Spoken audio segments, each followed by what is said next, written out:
Angela Rayner has amassed a £1 million war chest to bring down Keir Starmer. £1 million. Let that sink in for a moment. But here is the delicious twist.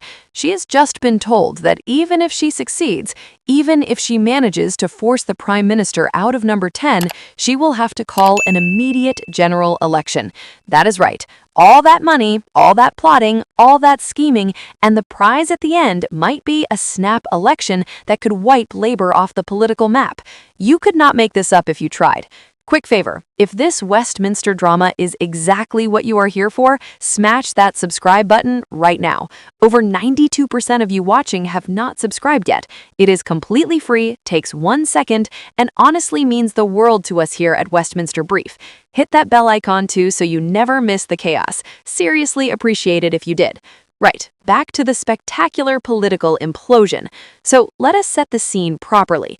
Keir Starmer has just endured what is arguably the most perilous week of his entire premiership, and that is saying something for a man whose time in office has been one long parade of catastrophic missteps and embarrassing U-turns. But this week takes the absolute biscuit. The latest batch of the Epstein files has dropped, and Lord Mandelson's name is plastered all over them like a rash you cannot get rid of. The allegations are absolutely explosive. It is claimed that Mandelson leaked market-sensitive information from the very heart of Gordon Brown's government to Jeffrey Epstein. Yes, that Jeffrey Epstein, the pedophile financier whose name has become synonymous with corruption and depravity. Police are now investigating allegations of misconduct in a public office. Officers have raided properties in Regent's Park and Wiltshire, carting away boxes of evidence. This is not some minor political scandal. This is nuclear. And who appointed Mandelson as the United States ambassador just last year? That would be Keir Starmer, the very same Keir Starmer whose judgment is now being questioned by absolutely everyone with a functioning brain cell. The Prime Minister's decision to give the Prince of Darkness one of Britain's most prestigious diplomatic posts is looking worse by the hour. Gordon Brown himself appeared on the BBC's Today program and called the situation serious. When Gordon Brown thinks you have messed up, you know you are in trouble. But here is where it gets really interesting. Brown, ever the Labour loyalist, backed Starmer as a man of integrity who had been betrayed by Mandelson. Betrayed. That word is doing some seriously heavy lifting there, because, let's be honest, appointing Mandelson to anything was always going to be a gamble. The man has more scandals attached to his name than most politicians have policies. Starmer made that call. Starmer owns that decision. And now Starmer is paying the price.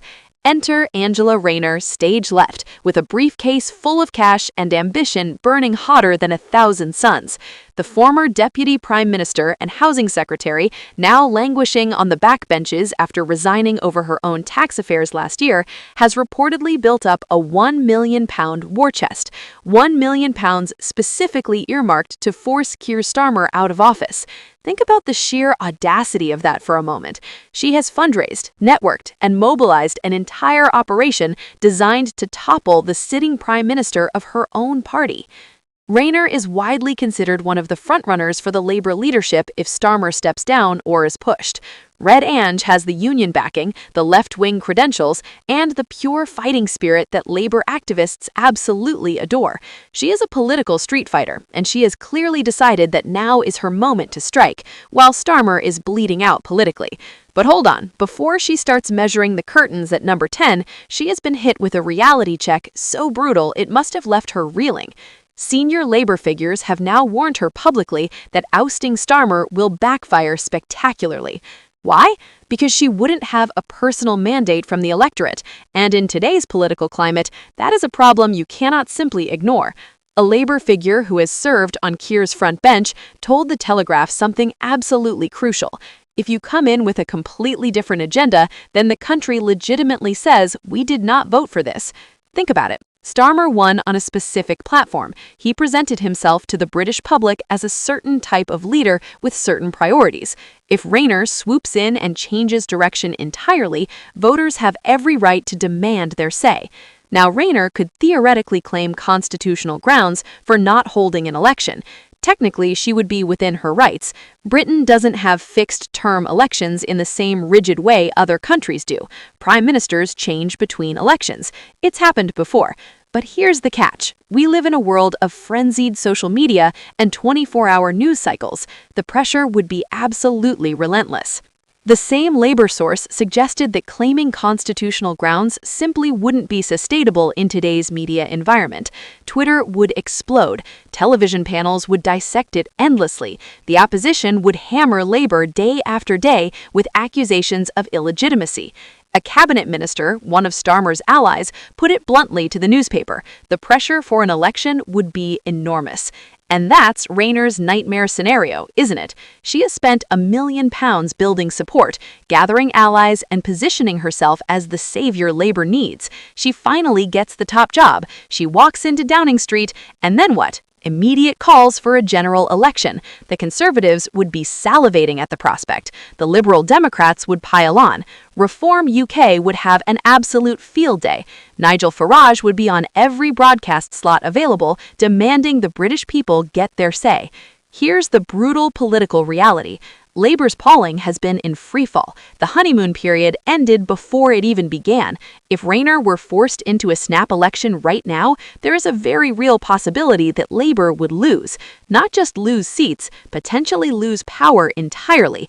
All that effort, all that money, all that plotting, and the prize at the end might be a snap election that could wipe Labour off the political map. You could not make this up if you tried. Gordon Brown's comments this morning were particularly telling. He suggested that Starmer had been too slow to do the right things to clean up politics after the Epstein revelations.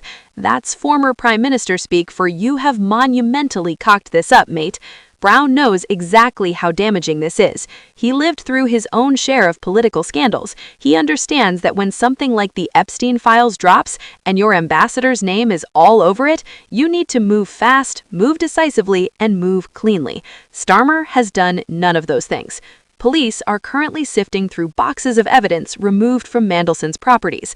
This investigation is active, ongoing, and deeply serious.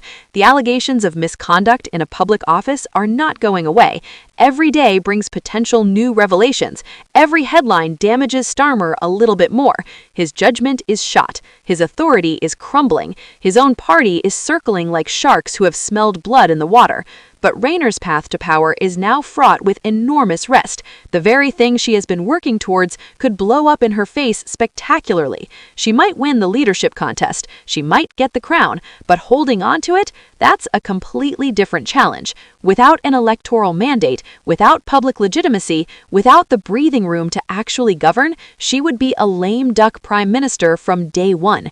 Thanks for watching Westminster Brief. We'll keep you right at the heart of this unfolding political earthquake. See you in the next one.